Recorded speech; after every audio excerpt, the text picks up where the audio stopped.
press the bell icon on the YouTube app and never miss another update. Class 12th organic chemistry hello alkenes का ये अगला part है। इसमें आपको पढ़ना है निराकरण या विलोपन अभिक्रिया। निराकरण या विलोपन अभिक्रिया ये रासायनिक गुण है मोनो एल्केन्स का, आप जो पढ़ रहे थे तो उसमें आपको पढ़ना है निराकरण या विलोपन अभिक्रिया। इसमें क्या होता है तो हैलोजन हेलो एल्केन का कास्टिक क्षारों के एल्कोहली विलयन के साथ गर्म करने पर एल्कीन प्राप्त होता है। फिर से देखिएगा तो ये आपका है हेलो एल्केन। तो हेलो एल्केन का कास्टिक क्षारों के एल्कोहली विलयन के साथ गर्म करने पर एल्कीन प्राप्त होता है। इस अभिक्रिया में हाइड्रोजन हैलाइड का विलोपन होता है। इसमें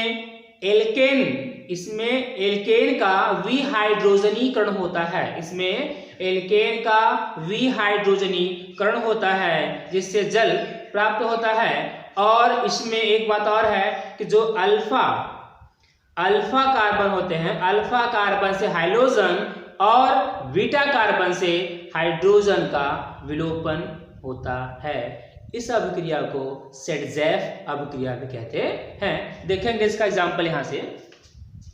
देखिए ये है आपका एल्केन है, हेलो एल्केन है ये। तो हेलो एल्केन की अभिक्रिया या हेलो एल्केन जो हम गर्म करते हैं इसमें कास्टिक क्षार है। कास्टिक क्षार के एथेनॉली विलयन अर्थात एल्कोहली विलयन, हम यह कहेंगे कि जो आपका ये क्या है हेलो एल्केन। तो हेलो एल्केन को कास्टिक क्षारों के एल्कोहली विलयन में जब गर्म करते हैं तो गर्म करने के बाद हमें एल्कीन प्राप्त होता है। और इसमें कह रहा है कि इसमें इस अभिक्रिया में हाइड्रोजन हैलाइड का विलोपन हो जाता है। ये दोनों यहाँ से अदृश्य विलुप्त हो जाते हैं। फिर ये जो बॉन्ड होते हैं यहाँ पर डबल बॉन्ड बना लेते हैं जिससे यहाँ पर आपका एल्कीन प्राप्त होता है। तो इस अभिक्रिया में हाइड्रोजन हैलाइड का विलोपन हो जाता है। और इसमें कह रहा है कि जो एल्केन होते हैं, जो हेलो एल्केन होता है, तो हेलो एल्केन का विहाइड्रोजनीकरण होता है अर्थात ये जल बन जाता है यहाँ पे, ठीक है। और उसके बाद कह रहा है कि अल्फा और बीटा, तो हम देखेंगे अल्फा बीटा, ये जो कार्बन है ये आपका अल्फा है, ये जो कार्बन है आपका बीटा कार्बन है। तो अल्फा कार्बन से हाइड्रोजन का और बीटा कार्बन से हाइड्रोजन का विलोपन हो जाता है। इस पूरी अभिक्रिया को निराकरण या विलोपन अभिक्रिया कहते हैं, या तो इसे हम सेटजेफ अभिक्रिया कहते हैं। अगर आपसे सेटजेफ अभिक्रिया पूछी जाए तो आप यही रिएक्शन कर सकते हैं और जो आपको परिभाषा बताई गई है उसे आप लिख सकते हैं। तो सेटजेफ जो अभिक्रिया है ये इंपॉर्टेंट होते हैं। जब एग्जाम में नेम रिएक्शन आते हैं तो उसमें सेटजेफ का पूछा जाता है, तो आप इसको लिख लेंगे सेटजेफ हेडिंग करके, और जो परिभाषा थी वो और एग्जाम्पल्स को नोट कर लेंगे। हेलो एल्केन का अपचयन करवाते हैं तो हमें संगत एल्केन प्राप्त होता है। तो संगत का मतलब ये है कि जिस प्रकार का आपका हेलो एल्केन है उसी प्रकार से आपके वहां पे एल्केन प्राप्त होंगे। तो हेलो एल्केन का अपचयन करने पर संगत एल्केन प्राप्त होता है। हम देखेंगे ये आपका हेलो एल्केन है और ये आपका हाइड्रोजन है। अब जानते हैं कि अपचयन किसे कहते हैं, हाइड्रोजन का जुड़ना अपचयन होता है।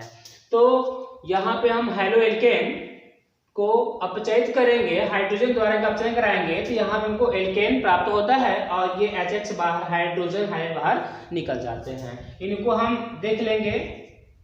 ये है आपका CH3 और यहाँ हम लिखते हैं Cl, ये वाला, ठीक है। और प्लस यहाँ करेंगे हाइड्रोजन, फिर इज इक्वल टू यहाँ हम देखेंगे CH4, ये हाइड्रोजन जो है यहाँ आके ऐड हो गया और Cl बाहर निकल जाएंगे, यहाँ आपको हो जाएगा HCl, यहाँ कर लेंगे 2। ये आपका नवजात हाइड्रोजन है, तो हम इसको इस प्रकार ब्रैकेट में लिखते हैं। तो आप देखेंगे जो एल्किल हाइलाइड होती है, मतलब कि यहाँ पे आपका देख रहे हैं कि मेथिल क्लोराइड का अपचयन करने पर हमें मेथेन प्राप्त होता है और हाइड्रोक्लोरिक जो अम्ल होती है वो बाहर निकल जाता है। तो इस प्रकार हम इसका अपचयन मतलब हैलो एल्केन का अपचयन कर लेते हैं। ठीक है, तो आप इसको रिएक्शंस को नोट कर लीजिए। रासायनिक गुण में हम देखेंगे, इसमें है अगला धातुओं के साथ अभिक्रिया। तो अब हम एल्किल हाइलाइड की जो अभिक्रिया है वो हम धातुओं के साथ करवाएंगे और उसमें जो आपका फर्स्ट हेडिंग है वो है आपका, देखिए ये है आपका ग्रिग्नार्ड अभिकर्मक का संश्लेषण, अर्थात ग्रिग्नार्ड अभिकर्मक का बनना। तो अब हम एल्किल हाइलाइड की अभिक्रिया धातु से करवाते हैं, तो यहाँ पर हमें ग्रिग्नार्ड अभिकर्मक बनता है। तो आपको लिखना कैसे होगा कि शुष्क ईथर की उपस्थिति में एल्किल हाइलाइड की अभिक्रिया मैग्नीशियम धातु से करवाने पर ग्रिग्नार्ड अभिकर्मक प्राप्त होता है। ठीक है, इसको हम देखेंगे। यहाँ पे देखिए हमने यहाँ लिया हुआ है RH, यहाँ पे Mg है, ये शुष्क ईथर है। तो शुष्क ईथर की उपस्थिति में एल्किल हाइलाइड की अभिक्रिया हम इससे करवा रहे हैं। यहाँ पे बनेगा RMgX, ये है ग्रिग्नार्ड अभिक्रिया। ठीक है, सॉरी अभिकर्मक है ये। तो ये एल्किल हाइलाइड शुष्क ईथर की उपस्थिति में एल्किल हाइलाइड की अभिक्रिया मैग्नीशियम धातु से करवाने पर हमें ग्रिग्नार्ड अभिकर्मक प्राप्त होता है। ठीक है, हम यहाँ R की जगह और X की जगह कुछ और ले लेते हैं। ये आपका R है, यहाँ हम कर लेते हैं CH3 और यहाँ कर लेते हैं Cl। ठीक है, और यहाँ हम कर लेंगे मैग्नीशियम। आपका प्रेजेंसी आपकी वही रहेगी, शुष्क ईथर।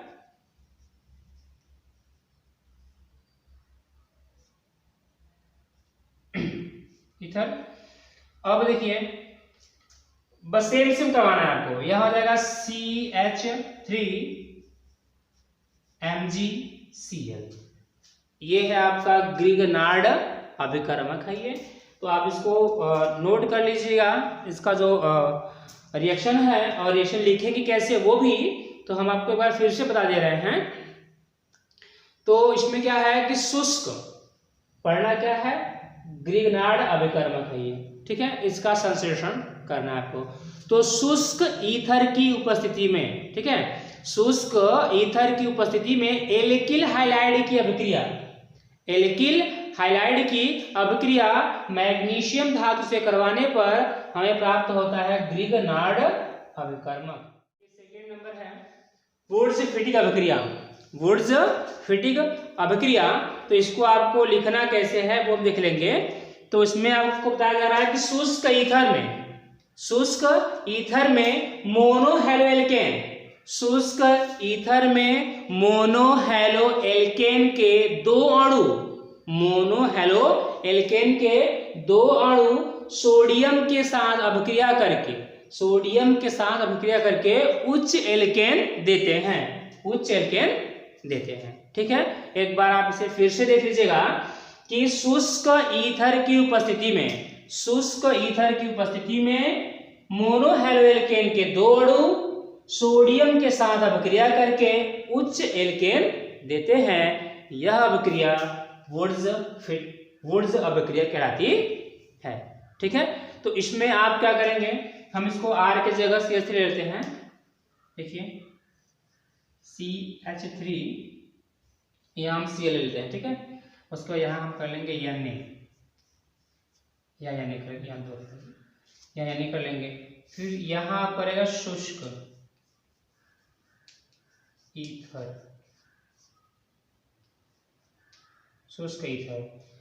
अब क्या कर रहा है कि शुष्क ईथर में, ध्यान से देखिएगा, शुष्क ईथर में मोनोहैलो एल्केन के दो अणु सोडियम के साथ, सोडियम धातु के साथ अभिक्रिया करके उच्च एल्केन देते हैं। यहाँ पे आपका हो जाएगा CH3 बॉन्ड CH3 और प्लस यहाँ हो जाएगा NaCl, यहाँ ऐसे कर लेंगे और यहाँ पर हम इसको ऐसे कर लेंगे। ठीक है, रिएक्शन समझ में आ गए? आप इसको देख लीजिएगा। हम आपको फिर से बता दे रहे हैं कि शुष्क ईथर में मोनोहैलोएल्केन के दो अणु, शुष्क ईथर में मोनोहैलोएल्केन के दो अणु सोडियम धातु के साथ क्रिया करके उच्च एल्केन देते हैं। यह अभिक्रिया वुड्स अभिक्रिया कहलाती है। रिएक्शन आप नोट कर लीजिए। बेंजीन के साथ अभिक्रिया, बेंजीन के साथ अभिक्रिया मतलब कि मोनोहैलोएल्केन जो हैं उनकी अभिक्रिया हम बेंजीन से करवाएंगे। ठीक है, इस अभिक्रिया को हम फ्रीडल क्राफ्ट अभिक्रिया भी कहते हैं। आपसे अगर फ्रीडल क्राफ्ट अभिक्रिया पूछा जाए तो आप यही लिखेंगे जो हम आपको बताने वाले हैं। तो इसमें क्या है कि मोनोहैलोएल्केन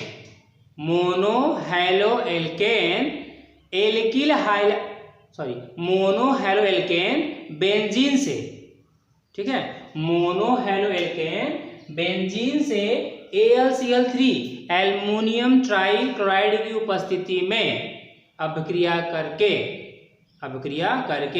एल्किल बेंजीन देते हैं। ठीक है, आप फिर से देख लीजिएगा, आपको और आसान तरीके से कैसे करेंगे कि AlCl3 की उपस्थिति में, पहले हम इसको ले लेंगे किस वाले को, ठीक है, AlCl3 की उपस्थिति में अर्थात एल्युमिनियम ट्राइक्लोराइड की उपस्थिति में, या फिर ऐसे कहेंगे कि जब एल्युमिनियम ट्राइक्लोराइड की उपस्थिति में बेंजीन की अभिक्रिया, ध्यान से देखिएगा कि जब एल्युमिनियम ट्राइक्लोराइड की अभिक्रिया, जब एल्युमिनियम ट्राइक्लोराइड की उपस्थिति में बेंजीन की अभिक्रिया एल्किल हाइलाइड से करवाते हैं तो हमें क्या मिलता है? एल्किल बेंजीन प्राप्त होता है। यह अभिक्रिया फ्रीडल क्राफ्ट अभिक्रिया कहलाती है। ठीक है, इसको आप फिर से देख लेंगे कि जब हम AlCl3 की उपस्थिति में एल्युमिनियम ट्राइक्लोराइड की उपस्थिति में बेंजीन की अभिक्रिया मोनोहैलोएल्केन से करवाते हैं तब हमें एल्किल बेंजीन प्राप्त होता है। उसका ये रिएक्शन है। इसको हम रिएक्शन फिर से दूसरा करके बता रहे हैं। इसमें ये है आपका बेंजीन प्लस यहाँ हम कर लेंगे CH3 या फिर इसको हम C2H5 भी कर सकते हैं। C2H5 यहाँ हम कर लेते हैं Cl is equal to AlCl3, ये है प्रेजेंसी में है ये, और यहाँ आपका बन जाता है बेंजीन, यहाँ कर लेंगे C2H5 और प्लस यहाँ आपका बन जाएगा HCl। ठीक है, तो अब देखिए बेंजीन की अभिक्रिया AlCl3 की उपस्थिति में बेंजीन की अभिक्रिया हम किससे करवा रहे हैं? क्या है ये? C2H5Cl एथिल क्लोराइड से करवा रहे हैं, तब हमें यहाँ क्या बन जा रहा है? एथिल बेंजीन प्राप्त होता है। ठीक है, अब ये हाइड्रोजन कहाँ से आया? हम ये आपका बेंजीन है, बेंजीन का फार्मूला होता है C6H6 होता है, इसमें 6 हाइड्रोजन है। हम जब यहाँ पे किसी समूह को जोड़ेंगे तो हम यहाँ के हाइड्रोजन को बाहर निकालेंगे, तो यहाँ से हाइड्रोजन हटेगा तो R यहाँ के R जो है, जो एल्किल समूह है, यहाँ के हट जाएगा, तो आप यहाँ पे एल्किल बेंजीन मतलब कि आपका एथिल बेंजीन प्राप्त होता है। यह अभिक्रिया फ्रीडल क्राफ्ट अभिक्रिया कहलाती है। हम लोग इसमें आगे देखेंगे मोनोहैलोएल्केन के उपयोग, तो हम लोग इनका उपयोग कहाँ कहाँ करेंगे वो देखेंगे। फर्स्ट नंबर इसमें है तो RH का उपयोग विभिन्न कार्बनिक यौगिकों के संश्लेषण में होता है। एक बात और सुन लीजिएगा कि अगर आपको बोर्ड पर साफ नहीं दिखाई दे रहा है तो उसके लिए हम बोल भी रहे हैं साथ में, तो आप उसको ऐसे नोट कर लीजिएगा, ठीक है। तो यहाँ क्या है कि alkyl halide RX, alkyl halide का उपयोग विभिन्न कार्बनिक यौगिकों के संश्लेषण में किया जाता है, ठीक है। दूसरा क्या है कि C2H5Cl एथिल क्लोराइड, तो एथिल क्लोराइड का उपयोग TeL यौगिक बनाने में होता है, अर्थात इसका नाम है टेट्रा एथिल लेड। तो एथिल क्लोराइड का उपयोग टेट्रा एथिल लेड यौगिक बनाने में होता है। जो टेट्रा एथिल लेड जो यौगिक है यह एक अपस्फोटक रोधी यौगिक है, ठीक है। तीसरा देखेंगे एल्किल हैलाइड जो होते हैं सेलुलोज के निर्माण में प्रयुक्त होता है। एल्किल हैलाइड का जो प्रयोग है उससे हम सेलुलोज के निर्माण में प्रयोग करते हैं। और जो चौथा है इसका 4 नंबर जो है यहाँ पे देखेंगे हम लोग, तो CH3Cl और C2H5Cl मेथिल क्लोराइड और एथिल क्लोराइड का उपयोग स्थानीय निश्चेतक के रूप में किया जाता है। मतलब इनका प्रयोग हम स्थानीय निश्चेतक के रूप में प्रयोग करते हैं। अगला जो टॉपिक है वो आपको पढ़ना है एथिल ब्रोमाइड बनाने की विधि। तो ये जो है मोनो हैलो एल्केन के यौगिक है एथिल ब्रोमाइड, इसे को बनाने की विधि आपको पढ़नी है। इसमें 2-3 विधियां होती हैं, तो आपको क्रम से बताया जाएगा। फर्स्ट विधि हम देखेंगे, यहाँ पे है नंबर 1 में एथेन से। तो हम एथेन से एथिल ब्रोमाइड को बनाएंगे। हम रिएक्शन पर लिख लेते हैं, ये है आपका C2H6, ये एथेन है, और प्लस Br2 ब्रोमीन है, ये इज इक्वल टू यहाँ H है, और यहाँ आपका बनेगा C2H5Br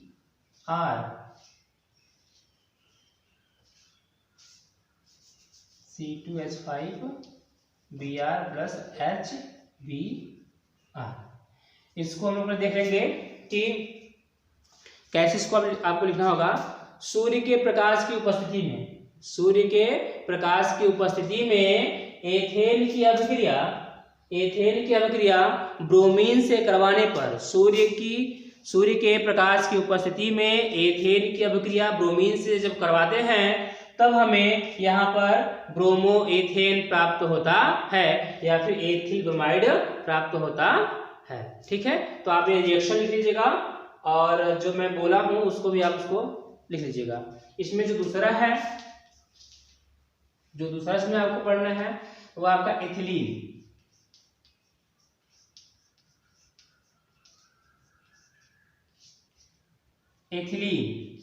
तो एथिलीन से हम कैसे प्राप्त करेंगे आपका एथिल ब्रोमाइड, ठीक है। तो हम इसमें पहले रिएक्शन को देख लेंगे, उसके बाद रिएक्शन से ही इसको हम लिखेंगे, तो आपको लिखना आसान हो जाएगा। यहाँ हम लेंगे CH2 double bond CH2 plus HBr, ठीक है। तो इसमें क्या कह रहा है कि एथिलीन की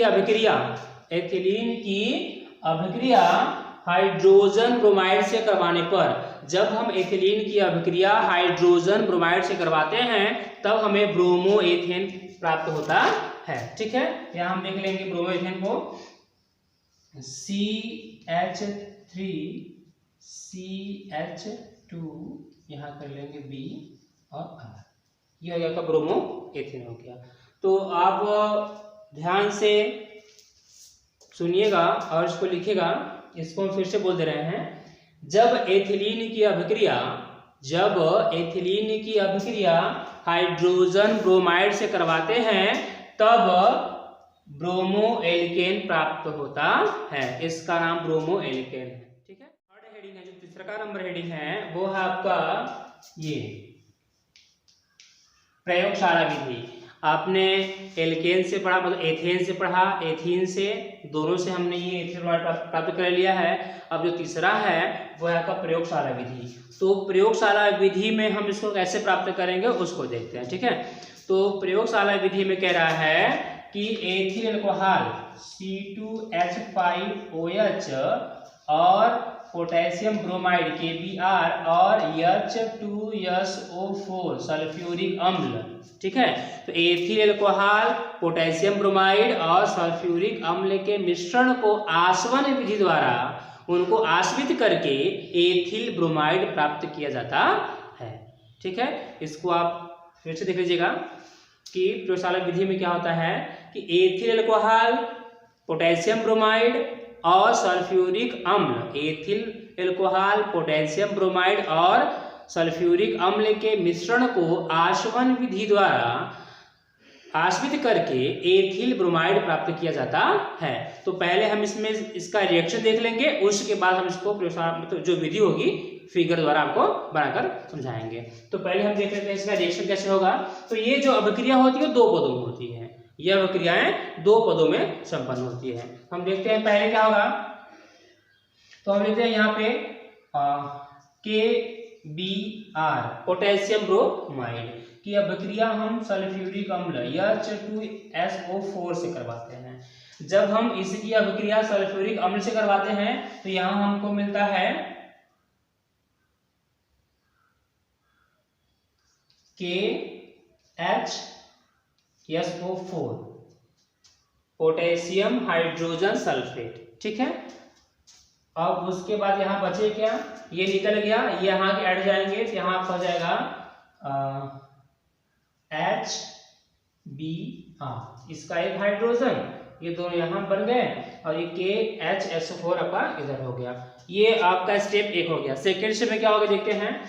यहाँ पे ये है आपका, इसकी अभिक्रिया हम इसकी अभिक्रिया हम एथिल अल्कोहल से करवा देंगे। यहाँ आपका हो जाएगा C2H5OH प्लस HBr। इसकी अभिक्रिया में करवाते हैं क्या बनता है, हमें जानना भी क्या है, हमें यहाँ क्या प्राप्त करना है, एथिल ब्रोमाइड। और आपको एथिल ब्रोमाइड का फार्मूला पहले ही बता दिया गया है, आपको याद भी होगा। तो देखिए यहाँ जाएगा C2H5Br, ये आपके क्या हो गया, एथिल ब्रोमाइड हो गया, ब्रोमो एथिन हो गया। अब यहाँ बचे क्या, ये हाइड्रोजन, ये ऑक्सीजन, ये हाइड्रोजन, ये देखिए ये यहाँ पर जल बना लेंगे, यहाँ पे आपका जल बन गया, ठीक है। तो ये अभिक्रिया 2 पदों में से संपन्न हो गई। इसे हम एक पद में भी लिख सकते हैं, कैसे, सभी को एक करेंगे। ये आपका C2H5OH plus KBr plus H2SO4 is equal to क्या क्या बनेगा देखते हैं। तो 1 2 3 ये बन रहा है आपका, नहीं 1 2 3 इसको ही लेंगे। यहाँ पर जाएगा KHSO4 प्लस C2H5OH और प्लस C2H5Br बनेगा और प्लस H2O। ये जो रिएक्शन है वो एक पद में है और ये 2 पद में है। तो संभवतः यह अभिक्रिया 2 पद में ही संपन्न होती है। मैंने आपको यहाँ पे एक पद में करके से दिखा दिया है, ठीक है। तो ये आपका रिएक्शन हो गया। प्रयोगशाला विधि में मैंने आपको बताया कि इसमें क्या होता है कि एथिल अल्कोहल और पोटेशियम ब्रोमाइड और ये आपका है सल्फ्यूरिक अम्ल के मिश्रण को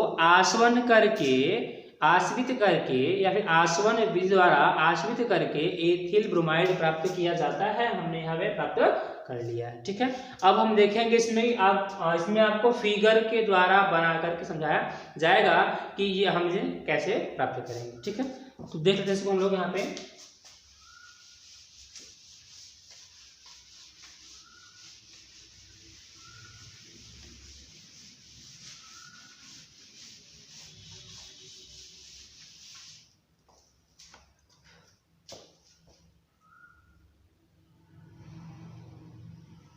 हम यहाँ पे फिगर ड्रॉ कर रहे हैं।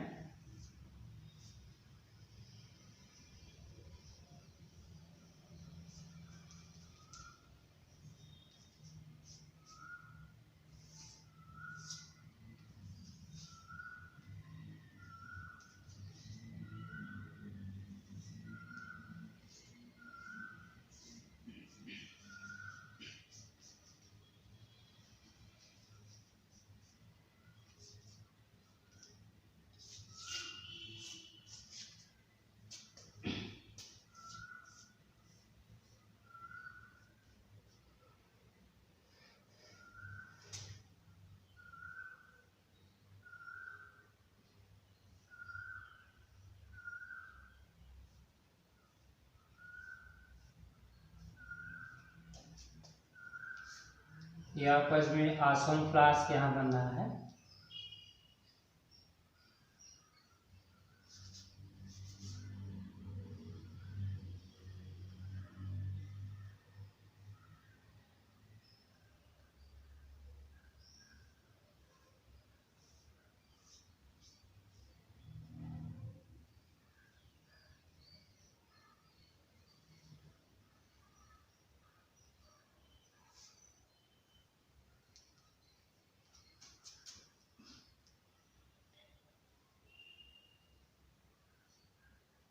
ये आपका एडाप्टर है।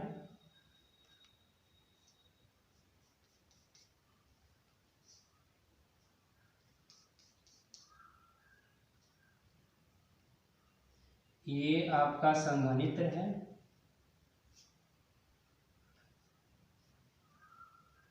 इसमें ठंडा जल होता है।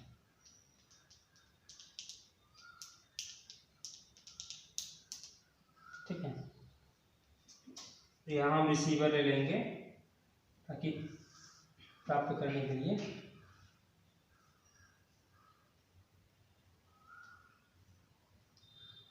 इनकी जगह हम कोनिकल फ्लास्क भी रख सकते हैं। ठीक है, ये ठंडा वाटर है, ठंडा पानी है। ये यहाँ से ये ऐसे बूंद बूंद करके बाहर निकलेंगे। तो इसमें हम लेंगे क्या क्या देखते हैं।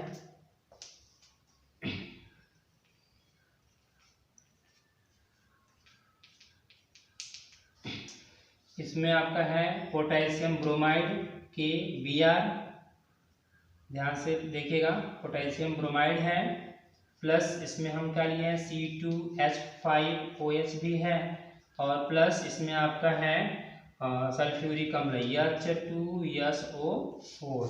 ये आप देख रहे हैं, ये बालू है, सैंड, क्योंकि हमें इसे बालू पर गर्म करना होगा। यहाँ लिखेंगे हम बालू, बालू है। ये आप जानते हैं बर्नर है। ये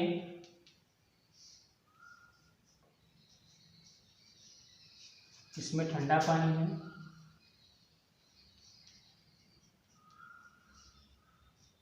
यहाँ से ठंडा पानी अंदर जाता है और यहाँ से गर्म पानी बाहर निकल जाते हैं। ठीक है, ये आपका एडाप्टर है। एडाप्टर जाएंगे। ये जो है फिगर बन के तैयार हो गया है। बस इसमें आपको समझाना है।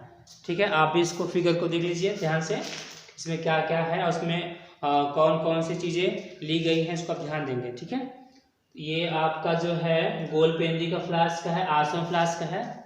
ये गोल पेंदी का आसवन फ्लास्क है। इसमें संघनित्र को जोड़ा गया है, ये एडाप्टर में लगा गया है। ये आपका रिसीवर द्रोणिका, जो जिसमें हम वाटर रखे हुए हैं, पानी, ठंडा पानी, रिसीवर है ये। और ये आपका ये जो है ये पात्र है, जिसमें बालू रखा गया है। और ये स्टैंड है, ये आपका तार की जाली लगी हुई है।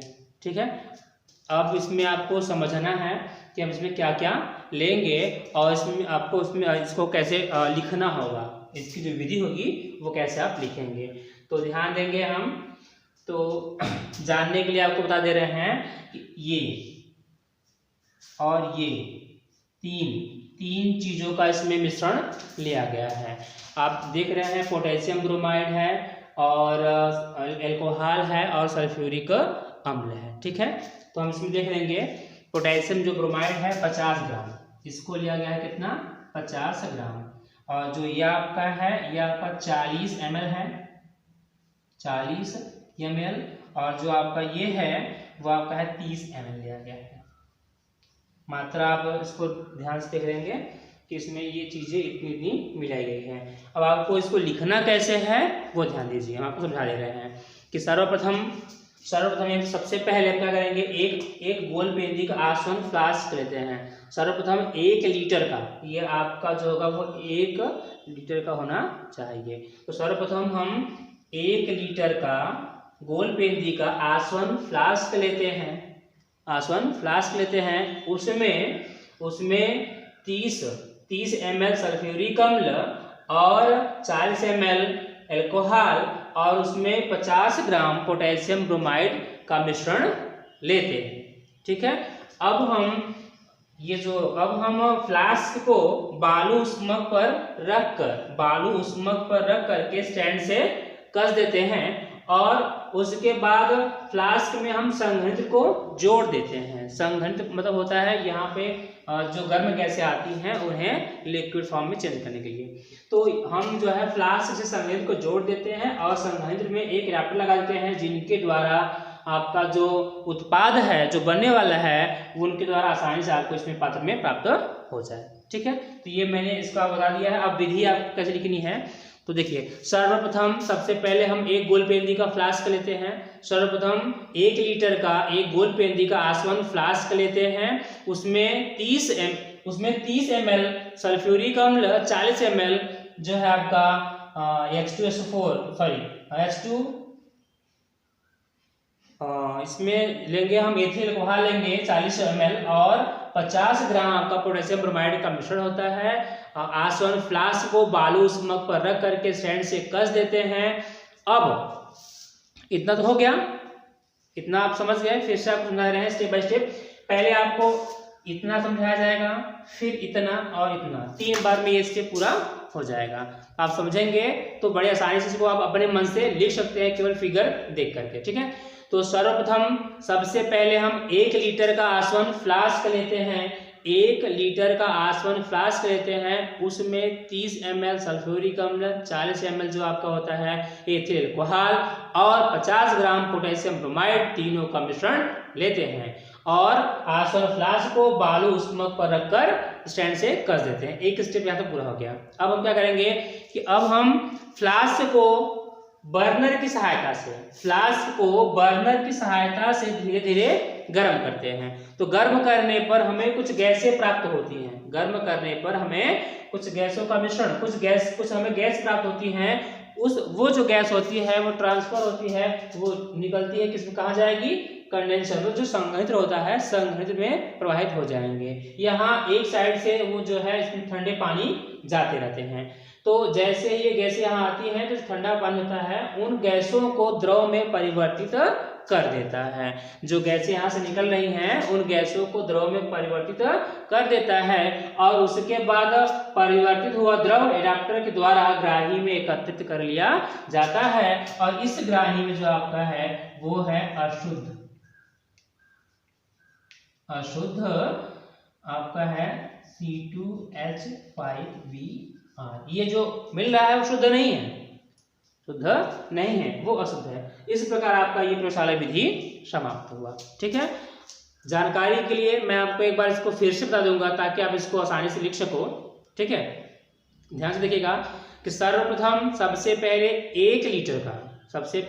1 लीटर का गोल पेंदी का आसवन फ्लास्क लेते हैं। उसमें 30 ml जो आपका होता है सल्फ्यूरिक अम्ल, 40 ml एथिल एल्कोहल और 50 ग्राम पोटेशियम ब्रोमाइड को लिया जाता है। फ्लास्क को बालू उष्मक पर रख करके गर्म करते हैं। गर्म करने के दौरान गैसें निकलती हैं, वो गैसें संघनित्र के द्वारा ठंडी होकर के एडाप्टर के द्वारा हमारे ग्राही में प्राप्त कर लिया जाता है और जो ग्राही में प्राप्त हो रहा है वो है आपको अशुद्ध C2H5Br। अशुद्ध एथिल ब्रोमाइड। ठीक है, ये आपका फिगर है, आप इसको उतार लीजिए। और हम चाहेंगे कि आप जो है फिगर को उतार करके मेरे द्वारा बताई गई बातों को सुन करके अपने मन से इसको डिफाइन कीजिएगा। आप इसको कर लीजिए। एथिल ब्रोमाइड का भौतिक गुण। तो एथिल ब्रोमाइड का भौतिक गुण क्या होता है वो देखेंगे। फर्स्ट नंबर इसमें आपको बताया गया है कि एथिल ब्रोमाइड रंगहीन, सुगंधित, वाष्पशील, भारी द्रव है। मतलब ये कि जो एथिल ब्रोमाइड होता है वह रंगहीन, मतलब उसका कोई रंग नहीं होता है।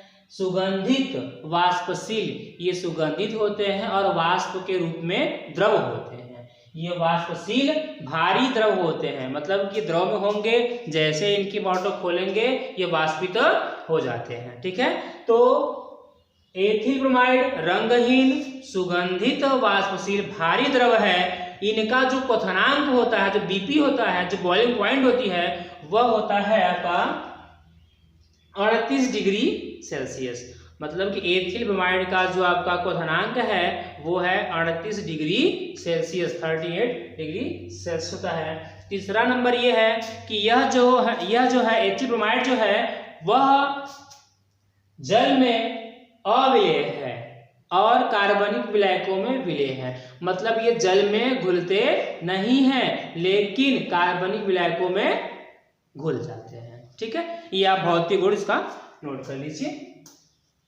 अब हम इसके बाद देखेंगे इसका रासायनिक गुण।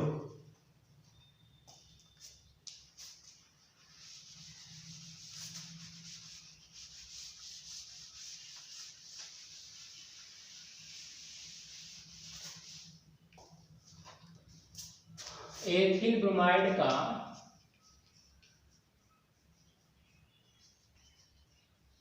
रासायनिक गुण देखेंगे। ठीक है, तो इसमें हम जो फर्स्ट हेडिंग है उसको देखेंगे वोल्टेज अभिक्रिया।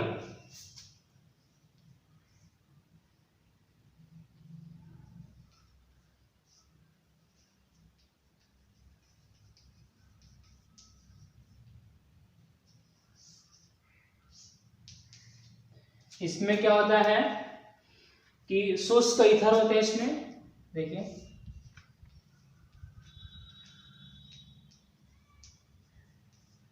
शुष्क ईथर की उपस्थिति में सोडियम धातु के साथ, शुष्क ईथर की उपस्थिति में सोडियम धातु के साथ यह आपका ethyl bromide C2H5Br, C2H5Br ethyl bromide के दो अणुओं को लेते हैं तो इनसे अभिक्रिया करवाते हैं। ठीक है, तो हम इन्हें दो बार लिखेंगे, और आपको समझ में आए इससे थोड़ा सा यहाँ लिख देते हैं फिर से, क्योंकि रिएक्शन है समझ में भी आना चाहिए।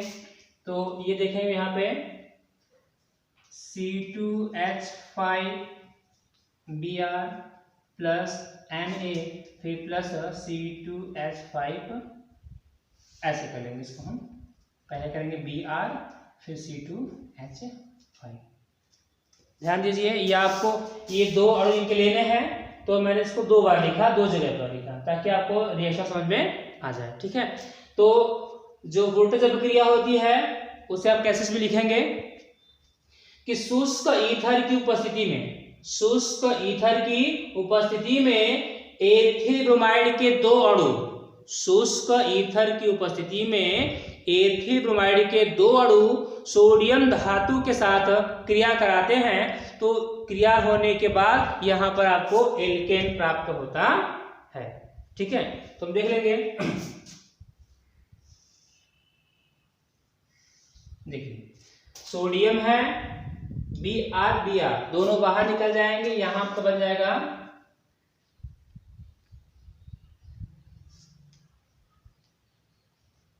Sodium bromide NaBr। ठीक है, आपके बचेंगे यहाँ पे C2H5 बॉन्ड C2H5, मतलब आपका ये ब्यूटेन है। क्या है?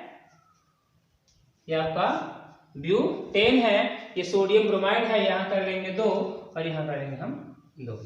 ये रिएक्शन है। तो आपको इसको लिखना कैसे होगा कि वोल्टेज अभिक्रिया कहते किसे हैं, तो शुष्क ईथर की उपस्थिति में, ध्यान दीजिएगा, शुष्क ईथर की उपस्थिति में एथिल ब्रोमाइड के 2 अणु की अभिक्रिया सोडियम धातु से करवाने पर यहाँ हमें ब्यूटेन प्राप्त होता है। यह अभिक्रिया वोल्टेज अभिक्रिया कहलाती है। यह आपको हो जाएगा एथिल ब्रोमाइड के रासायनिक गुण में नंबर 1 हो जाएगा। आप अभिक्रिया को नोट करिए, फिर हम सेकेंड को बताते हैं।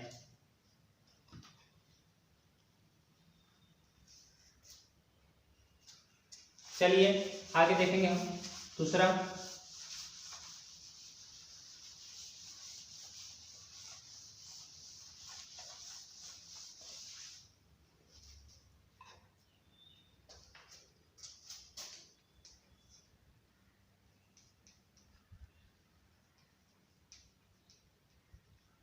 फ्रैंकलैंड अभिक्रिया।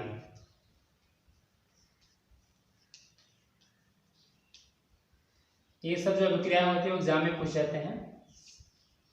तो फ्रैंकलैंड अभिक्रिया, तो इसको ये भी आपका सेम उसी प्रकार होगा, लेकिन इसमें जो अभिकर्मक होंगे वो बदलेंगे, जो धातु होगा वो बदलेगा। इसमें देखेंगे हम, आपका यहाँ हो जाएगा C2H5Br plus Zn plus C2H5Br is equal to वही होंगे, शुष्क ईथर रहेगा और यहाँ आपका बनेगा वही एल्केन C2H5 बॉन्ड C2H5 और यहाँ पे करेंगे ZnBr। ठीक है, तो आप इसको देख लीजिए। अब आपको हम समझा रहे हैं कि फ्रैंकलैंड अभिक्रिया इसमें, ठीक है, रिएक्शन ये हो गया। तो कह रहा है कि शुष्क ईथर की उपस्थिति में एथिल ब्रोमाइड के 2 अणु, शुष्क ईथर की उपस्थिति में एथिल ब्रोमाइड के 2 अणु जिंक धातु के साथ अभिक्रिया करके, शुष्क ईथर की उपस्थिति में एथिल ब्रोमाइड के 2 अणु जिंक धातु से अभिक्रिया करके ब्यूटेन बनाते हैं और जिंक ब्रोमाइड प्राप्त होता है। ठीक है, इसको आप नोट कर लेंगे, यहाँ कर लेंगे 2। ये देखिए आपका इसको हम यहाँ कर लेंगे थोड़ा सा Br(C2H5) ऐसे, इनको हम बाहर निकालेंगे, आपका ये बन जाएगा, यहाँ कर लेंगे 2 और आपका हो जाएगा ब्यूटेन। ठीक है, तो ये आपका फ्रैंकलैंड हो गया। और इसके पहले आपको वोल्टेज अभिक्रिया पढ़ाई गई थी। दोनों में चीजें सेम हो रही हैं, बस धातुओं का बदला, धातु बदल जा रहे हैं। वोल्टेज अभिक्रिया में हमेशा सोडियम को लेते हैं और फ्रैंकलैंड में हमेशा हम जिंक को लेते हैं। ठीक है, तो आप इस रिएक्शन को नोट कर लीजिए। आपको हम देखेंगे विलियमसन संश्लेषण। तो इसमें क्या होता है, कह रहा है कि सोडियम एथाक्साइड की अभिक्रिया एथिल ब्रोमाइड से हम करवाते हैं। ठीक है, तो सोडियम एथाक्साइड की अभिक्रिया एथिल ब्रोमाइड से जब करवाते हैं तो हमें डाई एथिल ईथर प्राप्त होता है। तो डाई एथिल ईथर का बनना ईथर का विलियमसन संश्लेषण कहलाता है। ध्यान देंगे फिर से कि सोडियम एथाक्साइड, ये क्या है, सोडियम एथाक्साइड है। ये देखिए यहां से आपका NaBr निकल जाएगा। जब हम सोडियम एथाक्साइड की अभिक्रिया सोडियम ब्रोमाइड से करवाते हैं, सोडियम एथाक्साइड की अभिक्रिया एथिल ब्रोमाइड से करवाते हैं, तब हमें क्या बनता है, डाई एथिल ईथर बनता है और सोडियम ब्रोमाइड बाहर निकल जाता है। देखिए ये और ये आपस में ऐड जाएंगे तो C2H5 bond O bond C2H5, ये है डाई एथिल ईथर, इसे हम नॉर्मल ईथर भी कहते हैं। और यहां से आपका निकल जाएगा NaBr। समझ में आ गया। ये है आपका विलियमसन संश्लेषण है। आप जो है अभिक्रिया को देखिएगा इसमें, तो क्या कह रहा है कि विलियमसन ने कि एक बार फिर से देख लीजिएगा। विलियमसन संश्लेषण जो रिएक्शन है, तो इसमें सोडियम एथाक्साइड की अभिक्रिया एथिल ब्रोमाइड से करवाने पर डाई एथिल ईथर बनता है, और डाई एथिल ईथर का बनना ईथर विलियमसन संश्लेषण कहलाता है। तो आप इसको नोट कर लेंगे। इसमें जो आपका चौथा पॉइंट है वो है आपका, देखिए ये कह रहा है कि पोटेशियम, तो पोटेशियम सल्फाइड, इसमें जो है आपका कह रहा है कि एल्कोहली, यहाँ आपका लिखा हुआ है तो एल्कोहली, तो एल्कोहली पोटेशियम हाइड्रोजन सल्फाइड, एल्कोहली पोटेशियम हाइड्रोजन सल्फाइड की अभिक्रिया जब हम करवाते हैं एथिल ब्रोमाइड से, तो हमें यहाँ पे मरकैप्टन प्राप्त होता है, एथिल मरकैप्टन प्राप्त होता है। देखिए सेम ऐसा ही रहेगा। हम यहाँ से इसको बाहर निकाल देंगे, KBr आपका बाहर निकल जाएगा, पोटेशियम ब्रोमाइड आपके यहाँ पे बाहर निकल जाएंगे। क्या बचे यहाँ पे, देखिए C2H5 और SH, C2H5SH,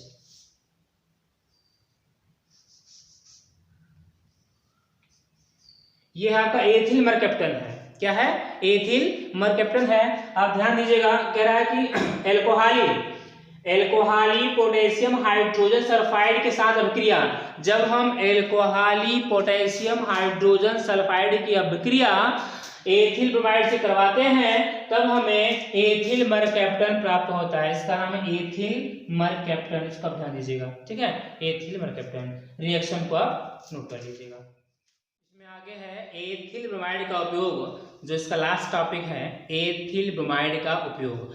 तो हम इसका उपयोग कहाँ कहाँ करते हैं, तो हम नंबर 1 में देखेंगे। कह रहा है कि विभिन्न यौगिकों के संश्लेषण में, विभिन्न यौगिकों के संश्लेषण में मतलब कि अलग अलग प्रकार के यौगिकों के बनाने में इसका प्रयोग किया जाता है। दूसरा है स्थानीय निश्चेतक के रूप में, स्थानीय निश्चेतक के रूप में, अर्थात किसी एक स्थान पर निश्चेतना उत्पन्न करने के लिए इसका प्रयोग किया जाता है। तीसरा जो है तीसरा जो देख रहे हैं, औषधियों के निर्माण में एथिल ब्रोमाइड का जो उपयोग होता है वह औषधियों के निर्माण में किया जाता है। तो आप इन तीनों पॉइंट को नोट कर लीजिएगा। इस प्रकार आपका एथिल जो ब्रोमाइड है